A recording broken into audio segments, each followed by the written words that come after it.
je dois bien l'admettre, je fais partie de ceux qui ne commencent pas une journée sans café. Est-ce que c'est devenu une obsession? Peut-être. Mais c'est avant tout devenu un moyen de me sentir chez moi à peu près partout. On m'a toujours dit que lorsque je m'installerai, ce nouveau chez moi apparaîtra à mes yeux beaucoup plus familier que l'ancien. Aujourd'hui, je vis entre deux villes, avec un bout de moi toujours resté au Liban. Alors très vite, je me suis demandé ce qui nous faisait dire qu'un lieu était notre chez nous. Ou alors si ce sentiment de n'être jamais totalement chez soi était voué à persister. S'il était réellement possible de se métamorphoser en une toute autre personne, suivant l'endroit où nous vivons.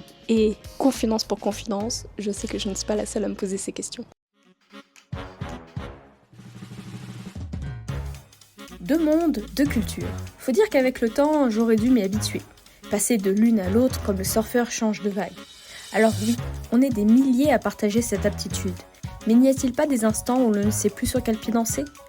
Aujourd'hui, les mondes se confondent et les générations se prolongent. Alors comment comprendre ce que des millénaires d'histoire ont fait de nous? C'est le projet de Allium, d'observer qui nous sommes devenus aujourd'hui, qui nous étions dans les aujourd'hui d'hier et dans les aujourd'hui du bout du monde.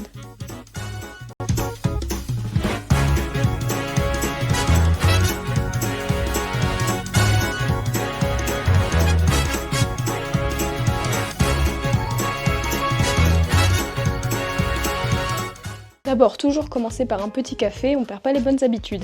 Je dois dire, j'ai toujours eu beaucoup de mal à définir le sentiment que j'avais lorsque j'étais au Liban pour pouvoir dire que je me sens réellement chez moi. Très souvent, on avait du mal à comprendre comment je pouvais dire que je me sentais autant chez moi au Liban sans y vivre toute l'année. Mais lorsque je suis là-bas, c'est comme si je devenais une toute autre personne. Il y a une énergie qui se dégage qui est tellement enveloppante. Et on est enveloppé par la ville, par la chaleur lorsqu'on est en été, par les gens. Très souvent, on m'a même reproché d'être complètement idéaliste face aux difficultés que le pays traversait. Et pourtant, j'ai toujours revendiqué le fait que j'avais conscience de la réalité du pays, mais que c'est pas pour autant que je voulais passer à côté de ça. Parce que passer à côté de ce sentiment-là, c'est comme passer à côté de ma vie. Et ça, c'est ce que j'ai découvert en allant rencontrer mes amis, tout devenus tout droit du Portugal. D'abord Sophia, qui a immigré en France à l'âge de 10 ans, et Vincent, dont les parents sont originaires de là-bas.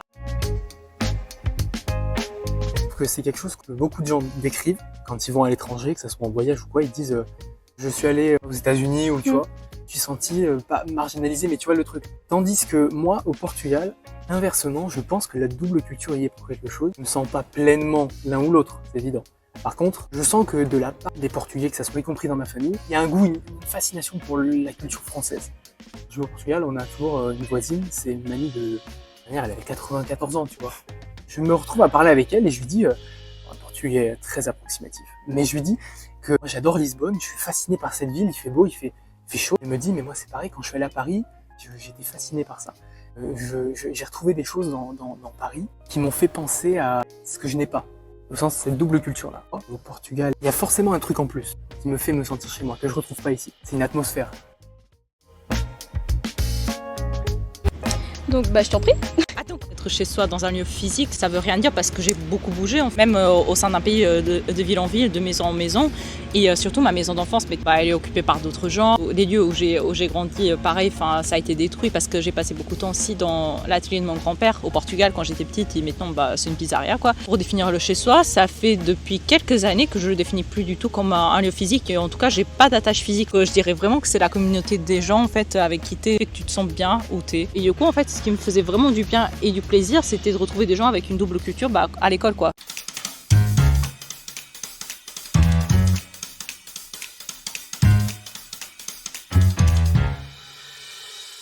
Puis les années passant, j'ai ressenti le besoin de recréer cet équilibre que je sentais à l'intérieur de moi en créant à la fois un chez moi en France, mais aussi d'avoir des perspectives pour construire ma vie au Liban et ainsi créer comme deux chez moi. Ça t'a permis une ouverture différente au monde. Ouais, ça te donne à voir des choses sous un prisme un peu différent. Toi au Portugal, parfois t'avais ce sentiment d'être le français au Portugal. Je pense que, enfin c'est pas je pense, c'est je sais déjà, parce que mes parents eux-mêmes le disent, mon père en premier d'ailleurs. Quand tu vas là-bas, tu restes celui qui vit à l'année en France. Donc t'es forcément le français d'origine portugaise qui revient au bercail. J'échappe à la règle. Quand on me dit de Castro, ah tiens, c'est portugais ça. Ça, je reconnais, c'est portugais. Oui. Et tu viens d'où du Portugal? On m'a dit ça à Lille. Ma prof d'anglais qui m'avait dit Castro, like le dictateur. J'ai fait ouais, carrément. Non, mais plus sérieusement, et mon père le remarque d'autant plus que lui, pour le coup, il est portugais. Il reste dans le regard des gens et même dans leur manière de parler. Ah, toi, t'as pas connu ça, mais tu vois, encore, t'as pas vécu ça. Et encore, tu l'as pas connu d'une certaine manière. Mal le vivre, oui. Le regretter en soi, je pense que ça mène rien.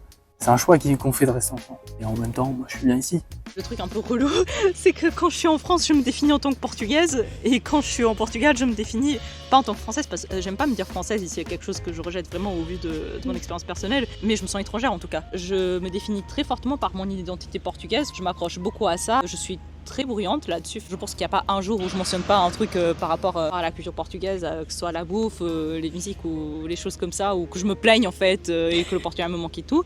Alors que ouais, quand je suis au Portugal, je suis là en mode j'aimerais bien quand même rentrer en France, c'est plus tranquille et tout, je suis bien. Ni d'ici ni d'ailleurs, ouais, il est bien ton titre de chapitre, c'est se sentir un peu Merci, à la dérive. Je suis flattée. C'est pas le cas quand j'étais plus petite, mais maintenant les gens ils trouvent ça trop cool, ils sont hyper accepting et tout de tout ça, donc je peux me permettre de partager plein de choses. En fait, c'est devenu ma norme et en fait, je pense que maintenant, je saurais pas vivre sans le mélange parce que quand je suis que dans un truc, je me sens mal en fait. Vraiment le besoin de jongler en fait constamment. C'est vraiment trop marrant parce que on n'a pas du tout la même expérience, mais je me reconnais complètement là-dedans parce que je dis toujours que quand je suis en France, je suis trop libanaise pour adhérer complètement au système. Ouais. Et quand je suis au Liban, vu le bordel que c'est, j'ai ce côté français qui apprend.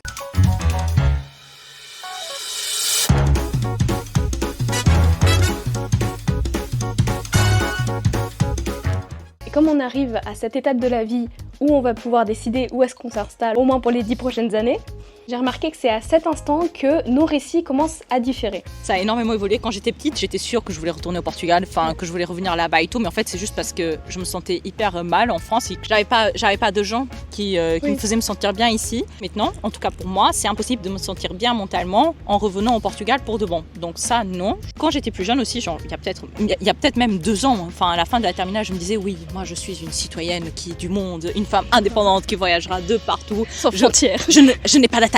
Je quitte tellement facilement physiquement les endroits, c'est vrai, je les quitte hyper facilement, ça me fait ni chaud ni mais froid. Les gens, un peu moins. Maintenant, oui. Maintenant. Je pense que je pourrais pas renoncer, tu vois. Choisir, oui, ça va être super philosophique, moi qui ne fais pas de philosophie. Vas-y. Mais ça va être très... Attention. Choisir, oui, un endroit où vivre à l'année, oui, mais renoncer à un autre en me disant je n'y mettrai plus les pieds ou quoi, non. Il y aura toujours cette dualité, tu vois. J'aurai toujours les 2 empreintes.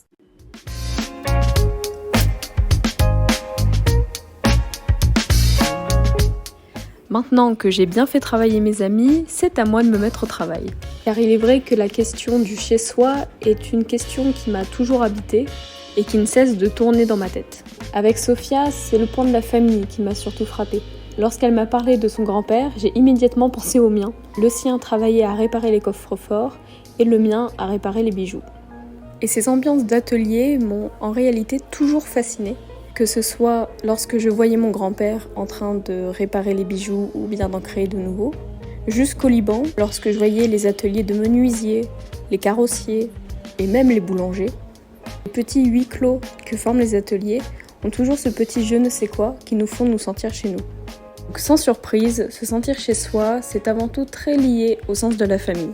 Ensuite, je ne peux pas me défaire de l'idée que se sentir chez soi, c'est avant tout se recréer une routine que l'on peut reproduire absolument partout.